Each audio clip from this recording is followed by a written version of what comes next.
আলাইকুম ওয়া রাহমাতুল্লাহি ওয়া বারাকাতুহু। পরকালে কিছু কথা বলার জন্য হাজির হয়েছে মোহাম্মদ জাহাঙ্গীর হোসেন। আলহামদুলিল্লাহ, আমাদের মাঝে রোজা এসে গেছে, রোজার 5 রোজা চলে যাচ্ছে। শুকর আলহামদুলিল্লাহ আমি রোজা রাখতে পারছি এবং আলহামদুলিল্লাহ আপনারা মহান আল্লাহ আপনাদের সুস্থ রাখছেন, আপনারা রোজা রাখতে পারতেছেন। রোজা রাখতে হবে, কারণ রোজা রাখা ফরজ। এই রোজা অন্যান্য জাতির রোজা ফরজ ছিল, আমাদের উপর রোজা ফরজ। রোজা রাখতে হবে, কারণ রোজা কার উপর ফরজ? যার উপর নামাজ ফরজ তার উপর রোজা ফরজ। দেখেন, রোজার মাস কোরআনের মাস, রোজার মাস তাকওয়ার মাস, রোজার মাস ইবাদতের মাস। এই জন্য আপনার মন মতো আল্লাহ জিকির করেন, আপনার অন্তরের ময়লা আপনি পরিষ্কার করেন। ভাই, আপনার কাছে আপনাকে করতে হবে। আমি আমার ভাই, আপনি আমার ভাই, আপনি আমার জন্য দোয়া করতে পারবো। এই জন্য এই যে বর্তমান যে রোজা আসছে, আমরা সামনের বছর যে রোজা পাবো কোনো নিশ্চয়তা নাই, কোনো গ্যারান্টি নাই। আমি এক সেকেন্ড পৃথিবীতে থাকবো কেউ বলতে পারে না।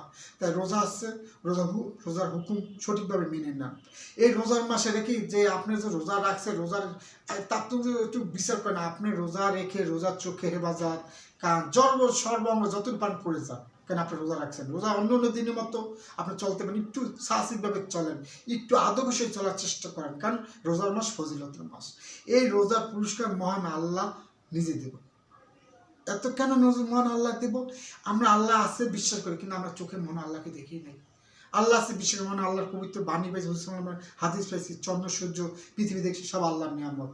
এবং আমরা বিশ্বাস করি যে আমরা মুসলমান, আর অন্তর বিশ্বাস করি মহান আল্লাহ কাল কিয়ামতে পরকালে এই রোজার পুরস্কার আল্লাহ দিবে। তাই সবাইকে বললো, যে যে অবস্থা থাকেন রোজার মাস রোজা রেখে যান। এবং এই রোজার মাসের মধ্যে একটি দিন আছে লাইলাতুল কদর, 1000 মাস আছে উত্তম। এবং এই লাইলাতুল কদর আপনাকে আমাকে বুঝতে হবে, এই জন্য প্রিপারেশন নিতে হবে। এই জন্য আপনাকে দিল নরম করতে হবে যে আমি মহান আল্লাহর এই কদর নামাজটা আমি ধরবো, চেষ্টা করতে হবে। ইচ্ছা থাকলে উপায় হয়। আমি আর একটা কথা বলবো সবাইকে, নর নারীর মা বোনকে বলবো যে সুন্নতির জন্য আপনি ফরজকে দূরে সরিয়ে দিয়ে আপনারা মার্কেটে যে পোশাক আদি কিনবেন, জোহর আসর মাগরিব এই নামাজগুলো আপনার গাফিলতি না, এরকম কাজ করবেন না। আগে ফরজ তারপর সুন্নত, পারলে করলেন, না পারলেন না। আগে এটা খুব গুরুত্ব দেবেন যে আপনি রোজা রেখে আপনি নামাজকে কাজা করবেন, নামাজকে পরে করবেন না, এই সুযোগ বারবার আসবেন। কারণ আপনাদের সামনের বছর যে রোজা পাবেন কোনো নিশ্চয়তা নাই, কোনো গ্যারান্টি নাই। তো এবার রোজা আসছে, আপনার রোজা রেখে আপনি সঠিকভাবে রোজা রেখে আল্লাহর নৈকট্য হাসিল করুন।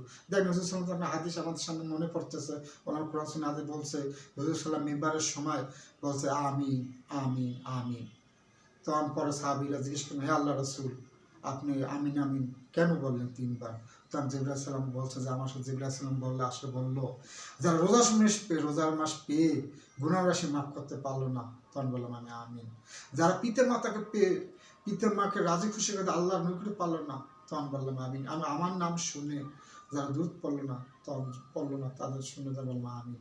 ভাই, কথার মধ্যে ভুল হতে পারে, নিশ্চয় সবাইকে বলবো, পৃথিবীতে যে যে প্রান্তে থাকে না, আমাদের ফরজ রাখতে হবে, সঠিকভাবে ভালোভাবে চলতে হবে রোজা। এবং আলহামদুলিল্লাহ আজকে মসজিদে আমরা যাই, শুকর আনন্দে অনেক মুসল্লি। এবং আমি দোয়া করে আমি সবাইকে বলবো এই নামাজ আর ছাড়বেন না, মন প্রাণ দিন দেখছেন। কারণ মহান আল্লাহ আপনাকে আমাকে শুধু একমত ইবাদত করার জন্য সৃষ্টি করছে। এখন পৃথিবীতে বসে আমরা তাহলে এত প্রেশানি কেন? এটা একটা পরীক্ষা। পৃথিবীতে মহান আল্লাহ সবাইকে পরীক্ষা দেবে, কেউ কম কেউ বেশি। মহান আল্লাহ কাকে কীভাবে পরীক্ষা দেবে মহান আল্লাহ জানে। তাই কোনো কষ্ট নেবেন না, দুঃখ কষ্ট সবাই যত সবুর করেন, আপনি বিপদে পড়ছেন মহান আল্লাহ তো সবুর করেন। পৃথিবীর মাঝে চেয়ে কিছু পাবেন না, মহান আল্লাহকে চান, যিনি বিপদ দিচ্ছেন তার কাছে চান।